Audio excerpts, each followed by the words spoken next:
All right, this is Mr. Beacon at the Bluetooth SIG World event, and I am talking to Christian Smith, who is one of the co-founders of TrackR, who are one of the small number of companies that has broken the million beacon barrier. So Christian, congratulations on that. And thank you. Really pleased to be able to chat with you. So tell us what TrackR does. TrackR is a really simple way to take that task of remembering where items are located and just give it to a computer. All right. We see that we don't memorize phone numbers anymore. We don't even really necessarily memorize directions. We have, our phones, and we have Google Maps for that. So TrackR is a really simple way to, if you want to find something, you can tap a button and then beep that item. So just the other morning, I let my brother borrow my keys, and I couldn't find them when I needed to leave for work. I could just beep them and found that he put them on top of the refrigerator, which was like the most random place that he could have ever put them. But I wasn't late for work because I was able to find them at the press of a button. Well, you're allowed to be late at work because you're one of the co-founders. What's your role at TrackR? So I'm the president and co-founder at TrackR. So I'm Mr. Outside, and my co-founder is Mr. Inside. Okay, so you're basically sales and marketing and all that good stuff. Yep. And personal asset tracking is like one of the big success stories of the beacon business, isn't it? And actually, when I'm trying to explain what a beacon is, I normally start off with that use case. Just how many of these devices have you sold? We've shipped over 4.5 million units, and what's really exciting is not only are we helping people keep track of those important things, we've also been able to build a community of people who are also using the app and helping other people find things. So if I was to leave my keys here, and my phone would then remember exactly where and when I left that item, and then if another TrackR user came within 100 feet of my keys, their phone would see my lost item and then update our server. So we're currently getting 2 million location updates every single day around the world. We see that's really exciting because someone like one of our users, her name's Kelly, put the TrackR into her wallet, and when she went to go run an errand, she got back to her car, and where she left her wallet on her window, her window was just shattered glass. A thief had come by, punched in the wallet, the window, and grabbed the wallet. A few hours later, Kelly got an update on her TrackR app, and it told her her wallet was, about 4 blocks away from where that theft had happened. So she went there, and her Bluetooth reconnected. Then she saw with the hot cold indicator, she was walking closer, and she tapped the button, and she heard her wallet beeping, and her wallet was beeping in a ditch. The thief had just grabbed the cash out of the wallet and then chucked the wallet with her credit cards, her IDs, into this ditch. And so she was able to get all of those things back. So she didn't have to go through the painful process of replacing all of her credit cards and getting a new driver's license. Which is the worst. I mean, $100 of cash is nothing relative to all of that stuff. So I can use another phone. I think the crowdsourcing thing is very cool. Do people use it for tracking their kids? Is that one of the assets that people track?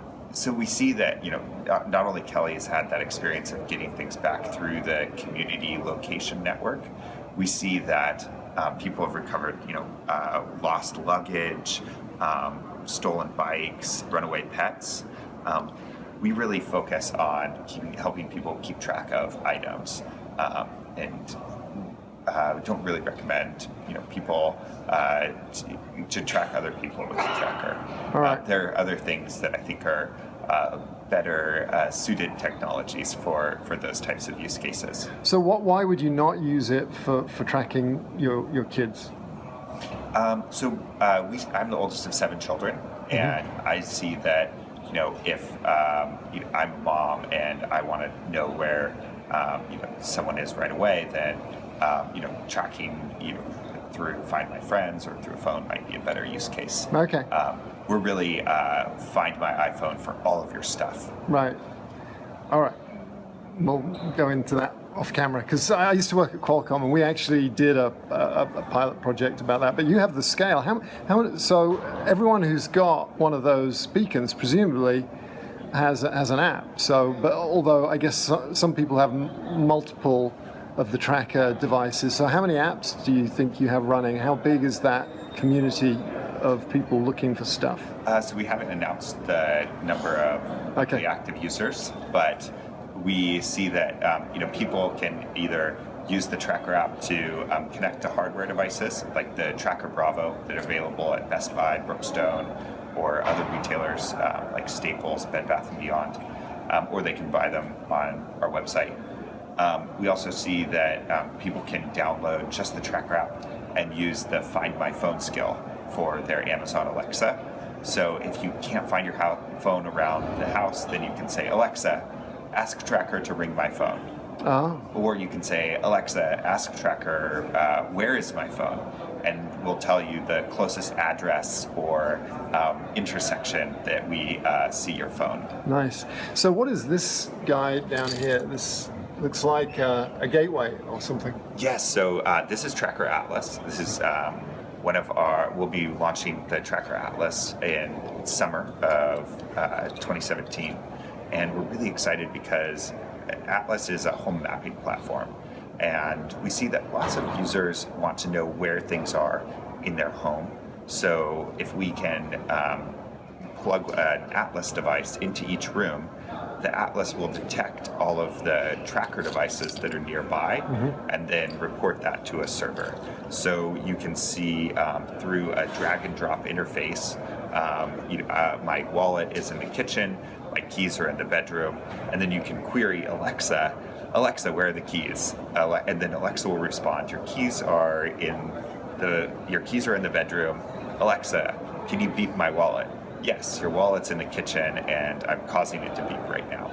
So it's a really simple way to not only find things around the house, but also to create simple rules so that you can say, if you want to be alerted if your cat jumps out the window, or if the backpack that your child takes to school comes back home, then the single mom who's working can be notified that her kid is home safe. Right. So it's a simple check-in, check-out consumer inventory management system. And how many people work in your company? TrackR currently has 65 employees, and we're headquartered in Santa Barbara, California.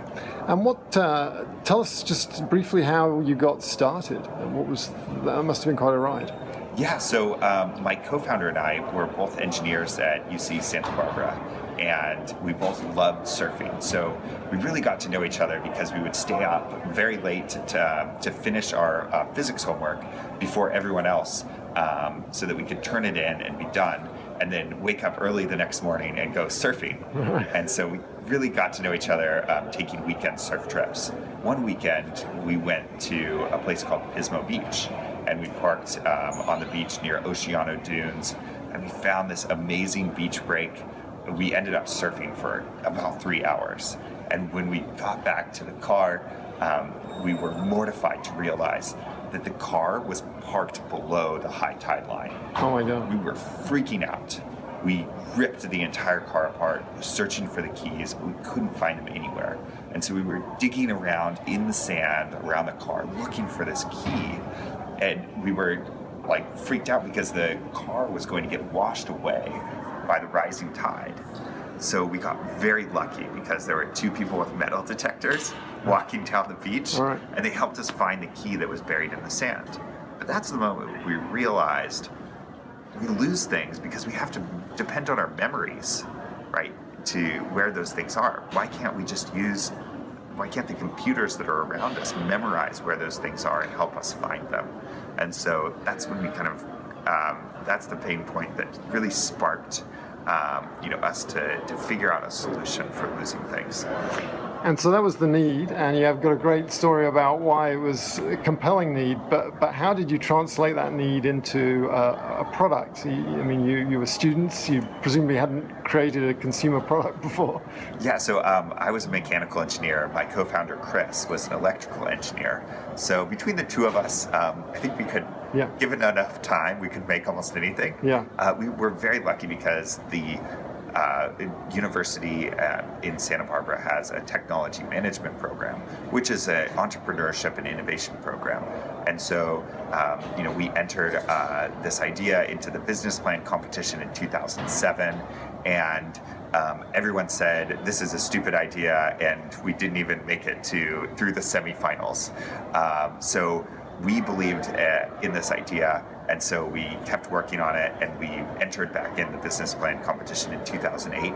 And lucky for us, the iPhone launched, so everyone understood what an app was, and that their little flip phones were actually computers. And we won the business plan competition in 2009, and we were able to then take the winnings and move into a garage where we were able to build the first prototype in about 6 months.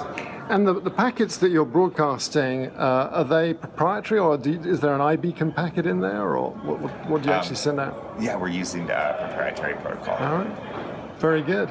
Well, I've got one last question. It's the hardest question. If you were going to Mars on a spaceship and you could only take one song, what's the song that you would take with you? What's the song? Yeah.